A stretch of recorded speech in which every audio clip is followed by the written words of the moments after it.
start it up. Get me out of. तो स्वागत है आप सबका। मैं हूं आपका होस्ट जिरा एहसान से और आज की वीडियो एक एक्सप्लेनेशन वीडियो होने वाली है फुल मेटल अल्केमिस्ट ब्रदरहुड के होमुंकुली के बारे में। तो बिना किसी देरी के वीडियो को शुरू कर लेते हैं। तो जैसा कि आप सभी ने देखा ही होगा एनिमे में homunculi artificially created human like beings होते हैं जो कि सुपर ह्यूमन लेवल की स्ट्रेंथ और पावर रखते हैं, बहुत फास्ट रीजनरेटिव एबिलिटीज और लगभग इमॉर्टल होते हैं। वुल्वरीन की तरह इनके शरीर पर लगा कोई भी घाव बहुत जल्दी भर जाता है, फिर वो चोट एक खरोच या शरीर के किसी अंग का कट जाना, सब लगभग कुछ मिली सेकेंड्स में रीजनरेटर ठीक हो जाता है। अब जब घाव तुरंत भर ही जा रहे हैं तो उनको मारना तो नामुमकिन होगा ही। ये बूढ़े नहीं होते, सो बूढ़े होने से शरीर की लड़ने की क्षमता के कम होने का सवाल ही नहीं उठता। अब इनमें अगर इतनी खूबियां हैं तो इनको बनाने का तरीका भी कुछ खास होगा। थ्रू आउट सीरीज हम लोगों ने होमुंकुली को बनाने के तरीके देखे थे जो कि अलग अलग थे, पर सब में फिलॉसफर स्टोन एक सबसे जरूरी हिस्सा था। अगर फिलॉसफर स्टोन नहीं होगा तो एक परफेक्ट होमुंकुली को बनाया ही नहीं जा सकता, क्योंकि उनकी रीजनरेटिव एबिलिटीज, उनकी पावर, सुपर ह्यूमन स्ट्रेंथ वगैरह और उनके मॉडल होने की वजह ये फिलॉसफर स्टोन ही तो होता है। अब चाहे आप lust, envy, gluttony, pride, wrath, sloth, greed, भाई सब में फिलॉसफर स्टोन थी। तो अब जब इनके बनाने के बारे में बात हो ही रही है तो चलो इनके बनाने के अलग अलग तरीकों के बारे में भी जान लेते हैं। क्या जा रहा है, इसलिए तो आयो वीडियो पे। तो पहले मेरे पर्सनल फेवरेट ग्रीड के बारे में बात करते हैं। तो जब लिंग गया जो कि 12th क्राउन प्रिंस था शिंग का, यहाँ इमॉर्टल होने का तरीका जानने आया था और यहाँ के चोचलों में फंस गया। फिर लौंडे को पकड़ के उसके अंदर फिलॉसफर स्टोन डाल दिया और बंदे को होमुंकुली बना दिया। भाई तगड़ा जस्टिस है। अब जरा याद करिए कि कैसे बनाया गया था। पुराने ग्रीड को मारकर उसके अंदर से फिलॉसफर स्टोन को एक्सट्रैक्ट कर लिया गया था जो कि लिक्विड फॉर्म में था, जिसको ऑरफादर फ्लास्क वाले बंदे ने डकार मारे पी लिया था। फिर लिंग को जब होमुंकुली बना रहा था, जब वो लिंग को होमुंकुली बना रहा था तब उस वक्त उसने अपने शरीर से उसकी फिलॉसफर स्टोन को एक्सट्रैक्ट किया और फिर उसके अंदर स्टोन को डाल दिया, जिसके बाद उसकी खुद की पर्सनालिटी को ग्रीड ने ओवरटेक कर लिया और उसमें ग्रीड की पावर्स आ गई, जिसके बारे में अभी हम लोग आगे वीडियो में बात करेंगे। चुरचुराना मत। अब नोटिस करने वाली बात ये है कि फिलॉसफर स्टोन थी वो ऑरफादर की खुद की स्टोन से एक्सट्रैक्ट होकर बनी थी और उसके अंदर ऑरफादर का भी थोड़ा सा खून का हिस्सा था। तो एक परफेक्ट होमुंकुली को बनाने के लिए सिर्फ फिलॉसफर स्टोन का ही होना जरूरी नहीं है, उसके अंदर ऑरफादर की खुद की स्टोन का एक फ्रेगमेंट होना भी जरूरी है। फिलॉसफर स्टोन डालने के बाद बंदा जैसे पागल ही हो जाता है, देखा ही था। अब मेरे हिसाब से पागल तो हो गई जब साला शरीर का दर्द और उसके साथ साथ सर का दर्द फ्री, उसकी खुद की पर्सनालिटी को ओवरटेक करके उसमें स्टोन की पर्सनालिटी आ जाती है, उसकी खुद की यादें भी चली जाती हैं और वो अपने शरीर में एक आउटसाइडर बन के रह जाता है, जो कि अगर वो भी कमजोर हो मेंटली तो उसकी खुद की पर्सनालिटी तो कुछ वक्त खत्म ही हो जाती है और वो एक परफेक्ट होमुंकुली बन जाता है। अब इस पूरे प्रोसेस में एक कमी भी है जो कि होती तो बहुत कम है, पर ये नहीं कि हो नहीं सकती। नए बने होमुंकुली को अपने पुराने शरीर और उसकी जिंदगी की यादें याद आ सकती हैं, जैसा कि लिंग के ग्रीड के साथ हुआ था और फिर उसने ऑरफादर और अपने साथियों का साथ छोड़ के एडवर्ड एल्रिक से जाके हाथ मिला लिया था। अब बात करते हैं रेथ, जिसको इसी तरीके से बनाया गया था। बहुत सारे लोगों को काफी कम उम्र से ट्रेन किया जाता था और फिर उनमें कुछ वक्त बाद फिलॉसफर स्टोन को इंजेक्ट किया जाता था। जिस बंदे से कंपेटेबिलिटी बन गई भैया वो बंदा तो बन गया अपना होमुंकुली, और जिससे नहीं बनी उसका बंटा धार, बंदे की मौत हो गई। अब इस पूरे सिनेरियो में नोटिस करने वाली बात ये है कि रेथ दूसरे होमुंकुली जैसा नहीं है, उसकी उम्र बढ़ती है, वो बूढ़ा होता है और उसके शरीर पे बूढ़े होने का असर भी पड़ता है। नॉर्मल इंसानों से कम पर पड़ता है, रीजनरेट भी नहीं हो पाता है। तो यानी कि इस पूरे सिनेरियो से इस बात का अंदाजा लगाना ठीक होगा कि कैसा होमुंकुली बनाना है बनाने वाले के काफी हद तक काबू में होता है, इसलिए तो अच्छा कस्टमाइजेशन कर दिया, बेचारा बुढ़ा हो रहा है, क्या कर सकते हैं। तो अब बात करते हैं मेरी लस्ट के बारे में। तो लस्ट को कैसे बनाया गया था, वेल इसके बारे में कोई बहुत ज्यादा डिटेल्स तो अवेलेबल है नहीं, पर कोलोनल मस्टैंग से लड़ाई के दौरान जब वो अपनी खूबसूरत सी छाती में लगी फिलॉसफर स्टोन को रिवील करती है तब मस्टैंग उसकी कोमल सी छाती को पकड़ कर, मतलब छाती में लगी फिलॉसफर स्टोन को पकड़कर उसे बाहर खींच लेता है, जिसके बाद उसका शरीर डीजनरेट हो जाता है। बट सरप्राइज सरप्राइज, कुछ वक्त बाद उसका शरीर फिर से डीजनरेट हो जाता है और कोलोनल मस्टैंग का हाथ उसकी छाती पे होता है। भाई ये है किस्मत, हमें भी चाहिए। खैर किस्मत को कोसना बहुत हुआ। अब इस पूरे सिनेरियो से इस बात का अंदाजा लगाना ठीक होगा कि ऑरफादर ने लस्ट के शरीर को स्टोन के अगल बगल बनाया था, and I really appreciate his taste in women. अब नोटिस करने वाली बात ये है कि लस्ट को ग्रीड या रेथ की तरह नहीं बनाया गया था, यानी कि स्टोन को किसी इंसान के अंदर डाल के। तभी तो मैं बोल रहा हूँ इतनी परफेक्ट कैसे है। LHS is equals to RHS। मुझे एनवी हो रही है मस्टैंग से बहुत ज्यादा। ओ हाँ, इससे याद आया, अब बात करते हैं एनवी के बारे में। खैर एनवी के ऊपर भी कोई प्रॉपर ओरिजिन स्टोरी नहीं दिखाई गई है एनिमे में, और कोई ज्यादा डिटेल्स भी अवेलेबल नहीं है कि इसको कैसे बनाया गया। इस मामले में ये बंदा तो भैया लस्ट से भी ज्यादा गैर गुजरा है, क्योंकि इसके बारे में तो ये भी नहीं पता है कि इस बंदे पे सुरंग है कि मीनार है। भाई मैंने बंदा कैसे बोल दिया, आई एम सॉरी। पर मस्टैंग से लड़ाई के दौरान जब मस्टैंग ने इसको तंदूरी चिकन की तरह भून डाला था तब इसका सैलामेंडर लाइक जीव जैसा छोटा सा शरीर जिंदा बचा हुआ था जिसके अंदर फिलॉसफर स्टोन था। तो इसका शरीर भी लस्ट की ही तरह फिलॉसफर स्टोन के अगल बगल बनाया गया होगा, पर लस्ट से अलग ये अपने शरीर को दूसरे लोगों के शरीर से मिला सकता है और अपने शरीर को उस सैलामेंडर लाइक जीव से अलग बना सकता है, ह्यूमन लाइक। जैसा कि हमने देखा ही था जब ये मेचांग के जार से बाहर चिटक के निकल आता है और एक बंदे में घुस जाता है और फिर से अपना शरीर पा लेता है, हंसता हुआ चला जाता है। तो अब बात करते हैं ग्लटनी के बारे में। तो अब सोचने वाली बात यह है कि हरमंकुलस को जिंदा रहने के लिए खाने पीने की जरूरत तो पड़ती नहीं, फिर क्यों ग्लटनी को हर वक्त भूख लगी रहती थी? वेल सिंपल, ये मर भूखा था। ऐसा नहीं है, एनवी ने एडवर्ड और लिंग यांग को बताया ही था कि जो ग्लटनी है वो एक फेल्ड एक्सपेरिमेंट है गेट ऑफ ट्रूथ को बनाने का, जहाँ पर वो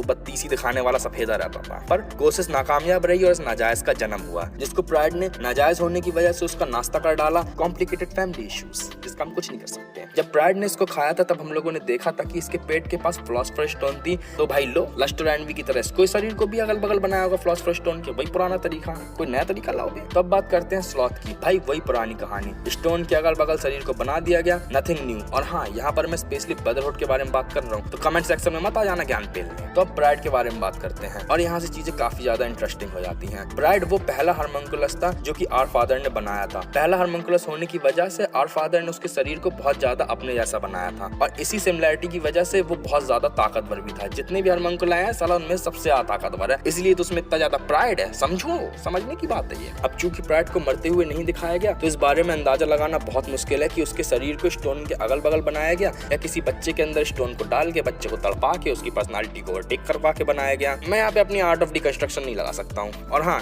मैं इन सब की ओरिजिन बताने के लिए आर्ट ऑफ डिकंस्ट्रक्शन का इस्तेमाल कर रहा हूँ। तो एफएमए फैंस कमेंट सेक्शन में बैश मत करना, नियमों का पूरा पालन हो रहा है। खैर, अब इनकी ओरिजिन जान ली है तो चलिए अब बात करते हैं इनकी पावर्स की और इनकी एबिलिटीज की। Let's get started. अब तक इतना तो आपको समझ में आ गया होगा कि इन सब के नाम 7 डेडली सिंस के ऊपर बेस्ड। अगर नहीं समझ में आया तो भाई जाओ अपने घुटने से अपना दिमाग निकालो बाहर, सर्जरी करो, मुझे नहीं पता। और इनकी जो पावर्स हैं वो भी 7 डेडली सिंस के हिसाब से मतलब हाँ उसी की तरह है लगभग, मान लो। तो शुरू करते हैं ग्रीड से। ग्रीड अपने शरीर के ऊपर एक शील्ड को फॉर्म करता था जो कि ग्राफीन या डायमंड की बनी होती होगी। बताया तो नहीं है किस चीज की बनी होती थी, और वो कार्बन का ही कोई फॉर्म होता होगा जिसको ग्रीड द अल्टीमेट शील्ड बोलता था। कार्बन यहाँ पर मैं इसलिए बोल रहा हूँ क्योंकि जब एडवर्ड एलरिक से ग्रीड की लड़ाई हो रही थी तो एडवर्ड को हल्का फुल्का अंदाजा लग गया था कि उसकी शील्ड किस चीज की बनी होगी। तब एडवर्ड ने शील्ड को काटने के लिए ग्रेफाइट का सहारा लिया था जो कि कार्बन का ही एक फॉर्म होता है। तो ये तो हो गई प्रोटेक्शन की बात। पर बंदा हमला कैसे करता था? तो बंदा अपने नाखूनों को बड़ा कर लेता था जो कि इसी शील्ड के मटेरियल से बने हुए होते थे। अब वो इसी शील्ड के मटेरियल से बने थे तो भैया वो भी बहुत मजबूत हो जाते थे, ब्लैक पैंथर की तरह। और उसकी इस प्रोटेक्शन और कंबाइनिंग एबिलिटीज को मिला के ही become a force to reckon with. अब चाहे कितना भी फोर्स टू रेकन विद बन जाए, हम लोगों ने देखा था पुराने वाले ग्रीड को कुत्ते की तरह मारा था रैथ ने। उसने चमत्कार कैसे किया? जवाब है उसके आई पैच के नीचे छुपी हुई आंख, जिसको अल्टीमेट आई के नाम से एनिमे में बताया गया है। रैथ की आंख अपोनेंट के मूव्स को लेजर लाइक प्रिसीजन से देख लेती है, जो कि सिर्फ उसका बचाव ही नहीं करती बल्कि लड़ाई में उसे एक अपर हैंड भी दिलाती है। कैसे? क्योंकि वो अपोनेंट के मूव्स को एंटीसिपेट भी कर सकता है, जो कि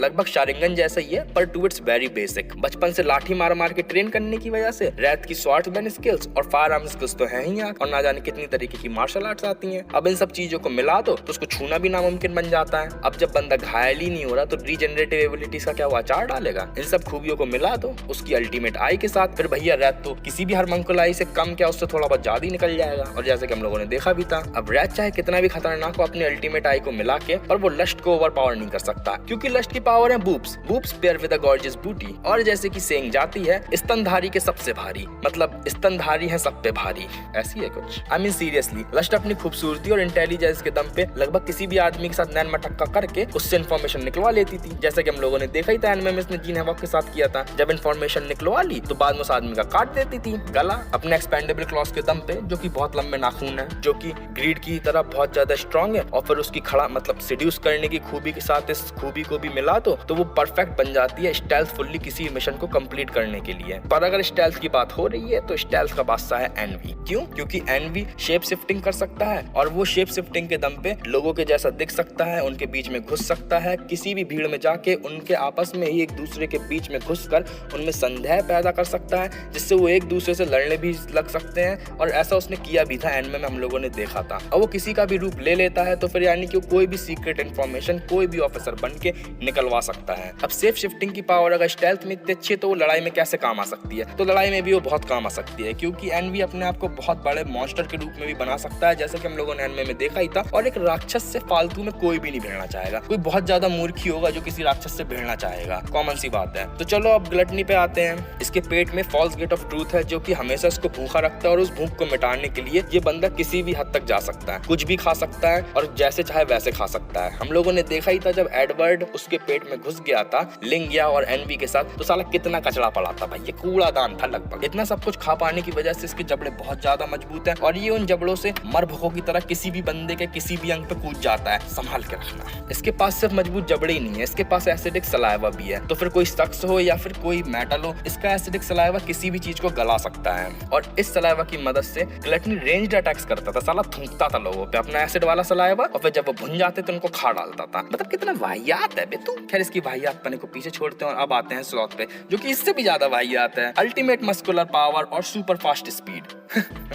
स्लॉथ और स्पीड वैसे तो ये बहुत स्लो है, पर जब ये अपनी पे आता है तो ट्रैक्टर से लंबोर्गिनी बन जाता है। गेट इट, ट्रैक्टर से लंबोर्गिनी। और इतनी स्पीड से इतना तगड़ा बंदा अगर तुमसे टकराएगा तो रहता पकड़ना तो तय है। Now let's talk about pride. और भाई सच में टिंगू मास्टर सारे हरमंकुलाई का प्राइड है। इसके पास शैडो मैनिपुलेशन की पावर है और ये पावर सबसे ज्यादा खतरनाक है। बच्चे जैसा होने की वजह से इस पे कोई शक भी नहीं करता। इसकी पावर से तो इसके साथ के हरमंकुलाई भी डरते थे। परछाइयों को मैनिपुलेट करके प्राइड किसी का भी सर उड़ा सकता है एक बार के अंदर ही। और डिफेंस के तौर पे ये परछाइयां बहुत ज्यादा अच्छा काम भी करती हैं। परछाइयों की मदद से ये दूसरे चीजों को कंट्रोल भी कर सकता है और उनको पपेट्स की तरह नचा भी सकता है। और इस पावर की सबसे ज्यादा खतरनाक बात ये है कि ये ऐसी पावर नहीं है जो किसी जगह पर असर नहीं करेगी। इसको अपने शरीर को ज्यादा चलाने की जरूरत तो है नहीं, और जहाँ पे लाइट होगी वहाँ पे शैडो भी होगी, तो भैया इसका काम तो हर समय चलना ही चलना है। अब अगर तुम लोग सोच रहे हो कि रात में अंधेरा हो जाता है वहाँ पे कहाँ शैडो बनेगी, तो ये थोड़ी ना हम लोग अंधेरे में रहते हैं। एक मोमबत्ती की भी रोशनी इसके लिए बहुत बड़ी तोप है। और ग्लटनी की तरह ये भी नहीं है कि प्राइड एकदम ठस बुद्धि है। ताकत और दिमाग का कॉम्बो हमेशा ही खतरनाक होता है। खैर इनकी पावर्स की बात तो कर ही ली, अब बात करते हैं कि ये सब मरे कैसे थे। तो यहाँ पर मैं शुरुआत करूंगा प्राइड से। क्यों? क्योंकि प्राइड की मौत ही नहीं हुई थी और किंग ब्रैडली की बीवी के साथ ये बंदा अच्छा बच्चा बन के जीना सीख गया था। तो चलो इसकी कहानी खत्म।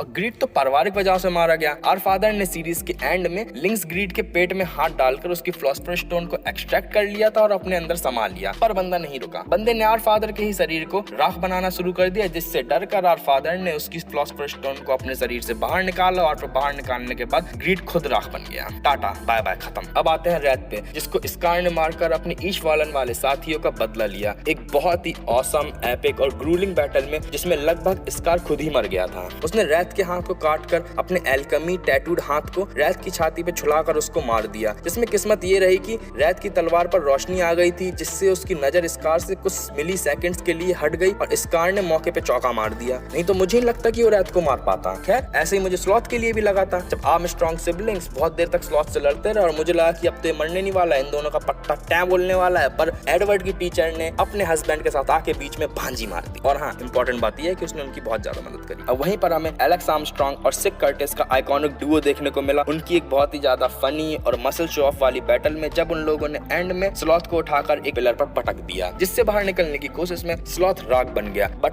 मोस्ट इंपॉर्टेंटली उसकी कुर्बानी बर्बाद नहीं गई, क्योंकि हम लोगों को इस लड़ाई के बाद एंड में हिस्ट्री का शायद सबसे ज्यादा पॉपुलर मीम देखने को मिला। और अब बात करते हैं ग्लटनी के बारे में, जो कि पारिवारिक मुठभेड़ का शिकार हो गया, जिसको प्राइड ने मार डाला उसकी फिलॉसफर स्टोन के लिए, जब वो एडवर्ड और अल्फांस एल्रिक से लड़ रहा था रात के अंधेरे में। अब अगली मौत पे तो मुझे भाई दिल से बुरा लगा था, सच बोल रहा हूँ, पैंट नीचे हो जा, दिल से बुरा लगा था। यानी कि मैं बात कर रहा हूँ लस्ट की, इतना समझ में आ ही गया होगा। और झूठ मत बोलना कि तुम्हें नहीं लगा था। जब कोलोनल मस्टैंग ने अपनी फ्लेम एल्केमी का इस्तेमाल करके लस्ट को अनगिनत बार भून डाला था, तब मुझे भाई रोना आ रहा था। मैं सोच रहा था मस्टैंग क्यों, उसने तुम्हें क्या क्या नहीं छूने दिया, उसने तुम्हें अपनी जिंदगी के सबसे खूबसूरत पल दिखाए हैं, पर क्या कर सकते हैं, मस्टैंग इज मस्टैंग। पर जीन को खोने गम लस्ट के प्यार से शायद ज्यादा बड़ा था। तो अब एनवी की मौत के बारे में बात कर लेते, जो कि मेरी पर्सनल फेवरेट है। लस्ट की तरह ही हुई थी, पर मुझे एनवी के लिए बुरा ही लगा। इसको भी अपने मस्टैंग भाई साहब नहीं मारा था, जब वो उसके अंग अंग को टारगेट कर करके जला रहा था, अपने पुराने दोस्त की मौत का बदला लेते हुए। एनवी के ऑर्गन्स को टारगेट कर करके मस्टैंग एक एक करके उसको जला रहे थे और तड़पा रहे थे। और हम लोग को मस्टैंग का इस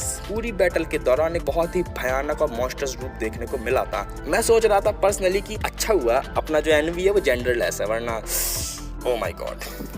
तो आज की वीडियो में इतना ही। अगर ये वीडियो अच्छी लगी हो तो लाइक करो, अपने वी फ्रेंड्स के साथ इस वीडियो को शेयर करो और एफएमए फ्रेंड्स के साथ तो जरूर शेयर करना। And law of equivalent exchange मैंने आपको जानकारी दी, अब बदले में चैनल को सब्सक्राइब करो और हाँ, घंटे को दबा देना लस्ट के समझ के, भूलना मत। अगर इस टॉपिक से रिलेटेड कोई भी कंप्लेंट्स, क्वायरीज या कुछ भी है तो कमेंट सेक्शन में कमेंट करके बताओ। हालांकि मैं उन्हें इग्नोर कर दूंगा, मैं देखने भी नहीं वाला और पढ़ने भी नहीं वाला, पर क्या फर्क पड़ता है, तुम लोग के मन को तो शांति मिल जाएगी ना, वो सबसे ज्यादा जरूरी है। और अगली वीडियो तक प्ले ऑन प्लेयर्स।